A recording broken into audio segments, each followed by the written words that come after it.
சாந்தி. பாபாவின் முரளியின் ஸ்லோகன் 30/3/2025 அவசியமான வேளையிலே உங்களிடம் எந்தவிதமான வசதிகள் இல்லாவிட்டாலும் உங்களின் ஆன்மீக முயற்சியில் எந்தவிதமான தடைகளும் இருக்கக்கூடாது. வசதிகள் வாய்ப்புகள் எல்லாமே நிரந்தரமற்றவை, எந்த நேரமும் அவை இல்லாமல் போகலாம் என்பது எங்களுக்கு தெரியும். இதைத்தான் நான் ஒரு நாளும் பாபா முரளியிலே எங்களுக்கு சொல்லி கொண்டிருக்கின்றார். ஆரம்ப காலத்திலே முரளிகள் எல்லாம் போஸ்டிலே வந்தால்தான் முரளி எங்களுக்கு கிடைக்கின்றது. இல்லாவிட்டால் முரளியை பெறுவதற்காக பெரும் பிரயத்தனம் நாங்கள் செய்ய வேண்டும். அடுத்த கட்டத்திலே முரளிகள் எல்லாம் ஃபேக்ஸிலே அனுப்பப்பட்டன. தற்காலத்தில் இன்டர்நெட் மூலம் வருகின்றது. ஆனால் இப்பொழுது தொலைபேசி மூலம் கூட அதனை பெறக்கூடியதாக இருக்கின்றது. ஆனால் ஆரம்ப காலத்திலே செய்த முயற்சிகள் என்று சொல்லும் பொழுது மிகவும் தீவிரமானதாகவும் சிறந்த முறையிலும் இருந்தது. ஏனென்றால் பாபாவின் வருகையின் பொழுதெல்லாம் பாபாவுடைய வீடியோவெல்லாம் அப்பொழுது எங்களுக்கு பார்க்க முடியாது. சில அது குரல் கேட்கப்படுவதற்கு கூட கொஞ்சம் காலம் எடுத்தது. அவை அதற்கு முதல் நாம் தீவிரமான தபஸ்யாவிலே பாபா வருகையின் பொழுது அலங்காரம் எல்லாம் செய்து மருந்திருக்கும் பொழுது பாபாவுடைய உண்மையான அந்த சக்தியையும் அனுபவத்தையுமே ரொம்ப ஆழமான முறையில் அனுபவம் செய்யக்கூடியதாக இருந்தது. வீடியோ இல்லாமல், வாய்ஸ் இல்லாமல் நிறைய அனுபவம் நெருக்கமாக அவருக்கு இருக்கின்ற பாபா வந்து நிறைய விடயங்களை எங்களுக்கு சொல்கின்ற அனுபவங்கள் எல்லாமே இருக்கின்றது.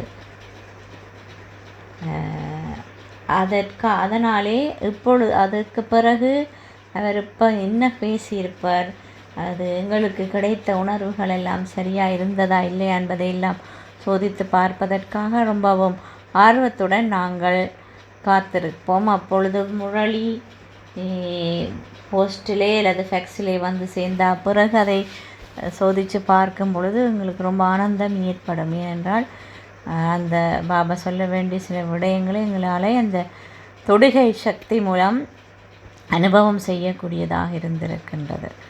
அவை வசதி வாய்ப்பு என்பது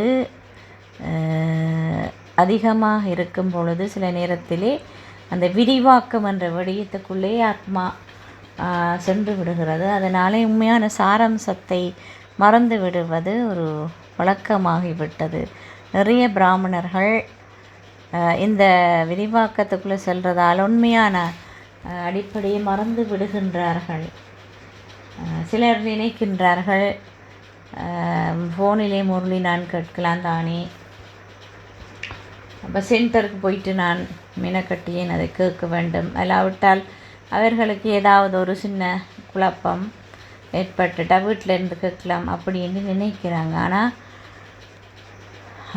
பாபா வீட்டிலே போய் நாம் முரளி கேட்பது போல இருக்கின்ற சக்தியோ அதனுடைய பலமோ இல்லை. அதை நாங்கள் பார்க்கின்றோம். ஆதி காலத்தில் இருந்த தாதிமாருக்கும் சிரேஷ்டமானவர்களுக்கும் தற்காலத்திலே வருகின்ற முயற்சியாளர்களுக்கும் இடையிலே ரொம்ப வேறுபாடு இருப்பதை எங்களாலே பார்க்கக்கூடியதாக இருக்கின்றது. அப்போ அதுக்கு காரணம் என்னவென்று சொன்னால், நாம் வசதிகள் இருக்கும் பொழுது எங்களுடைய ஆன்மீக முயற்சிகளுக்கு அவற்றை நாம் பயன்படுத்தத்தான் வேண்டும். நிச்சயமாக எங்களுக்கு ஒரு வசதி இருந்தால், பக்கத்தில் ஒரு வாகனம் இருந்தால் இந்த பண்டு சென்டருக்கு போயிட்டு வரலாம். அப்படி அதுக்காக நான் பயன்படுத்துகிறேன் என்றால், நல்ல பாபாட்ட நான் போய் நேரடியாக மொழி கேட்குறதுக்கு எனக்கு அந்த வாகனம் ஒரு வாய்ப்பாக அமைகின்ற. ஆனால் அந்த வாகனம் இல்லாட்டில் நான் நிலையத்துக்கு போகிறது கடினமாகவோ அல்லது ஒரு பெரிய சுமையாகவோ ஒரு கஷ்டமான வேலையாகவோ முடியாத ஒரு விஷயமாகவோ நினைக்கக்கூடாது. பதிலாக ஆன்மீக முயற்சியை நான் செய்து பார்ப்பதென்றால், ஓகே, நன்றைக்கு நடந்தோ அல்லது ஏதோ ஒரு வகையில் முயற்சி செய்தோ பாபாவோட நினைவில் செய்து போய் பார்த்தா எப்படி எனக்கு அனுபவம் கிடைக்குது என்பதை நாங்கள் செய்து பார்க்க வேண்டும். அப்போ இந்த பயிற்சிகள் எல்லாம் இப்பொழுது செய்யாவிட்டால் நாங்கள் எப்பொழுது செய்ய முடியும்? இறுதி காலத்தில் எங்களுக்கு இறுதி காலம் மிகவும் அண்மைத்து கொண்டு வந்து விட்டது. நாங்கள் பார்க்க போகின்ற காட்சிகளை பல வகைகளிலே நாங்கள் கண்டு கொண்டிருக்கின்றோம். ஆகவே இப்போ இந்த முயற்சிகளை நாங்கள் செய்யாவிட்டால் எப்பொழுது எங்களால் இதை செய்ய முடியுமாவே எவ்வளவு எங்களுக்கு அதிகமாக வசதிகள் இல்லை தங்கி இல்லாமல் எங்களுடைய முயற்சிகளை நாங்கள் செய்கின்றோமோ அவ்வளவுக்கு அதிகமாக எங்களுடைய ஆன்மீக முன்னேற்றம் இருக்கும் என்பது நிச்சயமாக ஒரு உண்மை.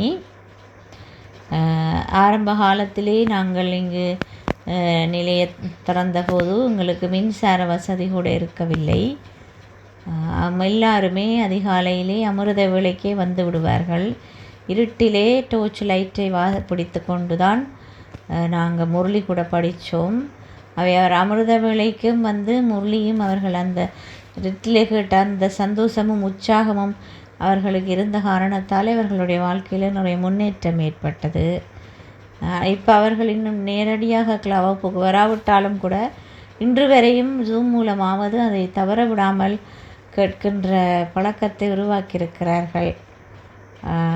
காரணம் என்னென்னு சொன்னால் அந்த ஆத்மாவுக்கு அதில் ஒரு சக்தி, ஒரு சுகம், ஒரு மாற்றம் ஏற்பட்டது.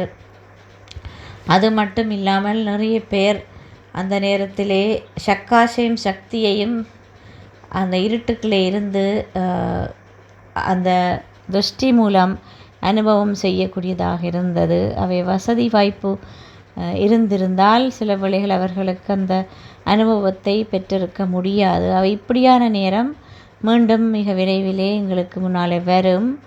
அப்படி வரும் என்பதை நாங்கள் புரிஞ்சு கொண்டு எவ்வளோ சந்தர்ப்ப சூழ்நிலைகளிலே வந்து நாங்கள் எங்களுடைய ஆன்மீக முயற்சி எப்படி உறுதியானதாகவும் சரியானதாகவும் செய்ய வேண்டும் என்பதை மறக்கக்கூடாது. சில வேளைகளிலே சிலர் யாராவது ஒரு இதரிலே நிலையத்து போவதற்கு தங்கியிருக்கலாம், அல்லது வேறு விடயங்களிலே தங்கியிருக்கலாம். அந்த நபருடன் ஏதாவது குழப்பம் ஏற்பட்டு விட்டால் நிலையத்துக்கு போவதை அவர்கள் நிப்பாட்டி விடுகின்றார்கள், அல்லது போவதற்கான உற்சாகம் வந்து குறைகின்றது. அவை பாபா சொல்கின்றார், அப்படி நாங்கள் இருப்பதன் மூலம் எங்களுடைய ஆன்மீக முயற்சிக்கு அது ஒரு பாதகமாக ஏற்படும். அவை ஒரே ஒரு பாபா, அவரை தவிர வேறு யாரும் எனக்கு இல்லை. நான் செய்கின்ற முயற்சி எல்லாம் என்னுடைய முன்னேற்றத்துக்குரியது, மற்றவர்களுக்குரியது இல்லை என்பதை நாங்கள் புரிந்து கொள்ள வேண்டும். சில நேரத்தில் யாராவது கொஞ்சம் மழையாக இல்லாவிட்டால் வெப்பமாக இருந்தால் அவர்களுடைய முயற்சி வந்து குறைந்து விடுகின்றது. சில வேளைகளில் யாராவது ஒரு பிராமணர் எப்பொழுதும் அவர்களை வகுப்புக்கு போவதற்கு தூண்டி கொண்டிருந்திருப்பார்கள். பிரதானமாக ஞாயிற்றுக்கிழமை வகுப்புக்கு போகிறதுக்கு, அல்லது ஏதாவது ஒரு விருந்தினர் வரும்பொழுது போவதற்கு. அவருக்கு ஏதாவது நடந்து விட்டால் அவருடைய உணர்வுகளில் இவர் தங்கியிருந்தால் அவர் போக இல்லாதாலே நானும் போக முடியவில்லை என்றெல்லாம் நினைக்கலாம். இதுகள் எல்லாமே எங்களுக்கு பல வகையான தடைகளாக முன்னேற்றத்துக்கு வருகின்றது. அவை எப்பொழுதுமே நான் அர்ஜுனனுக்கு எப்பொழுதும் அந்த பறவையினுடைய கண்ணிலே இருக்கின்ற அந்த கண்மணியிலே தான் குறியாக இருந்தது. ஏனென்றால் அவருடைய லட்சியம் அந்த பறவையின் கண்மணிக்குள்ளே அந்த அம்பை எய்ய வேண்டும் என்பது. இந்த கதையை நாங்கள் பார்த்திருக்கின்றோம்.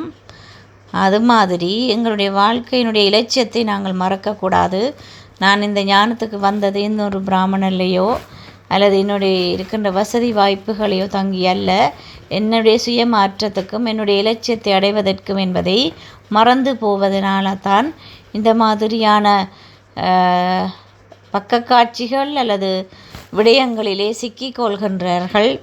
அவை இந்த மாதிரியான விடயங்களிலிருந்து ஒவ்வொரு தரம் தன்னை விடுவித்து கொள்கின்ற பட்சத்தில் தான் உண்மையான அனுபவமும் ஆன்மீக முன்னேற்றமும் மிக விரைவில் எவ்வதற்கும் ஏற்படுகின்றது. ஒவ்வொருத்தருடைய கர்ம கணக்கும் அவரவர்களுக்குரியது. அதிலே நாங்கள் ஆராய்ச்சி பண்ணி அதுக்குள்ளே சிக்கிக்கொண்டோம்னு சொன்னால் எங்களோட வாழ்க்கையில் இருக்கின்ற நல்ல வரப்போகின்ற வரப்பிரசாதங்களையும் பாக்கியத்தையும் நாங்கள் இழந்து விடுவோம்.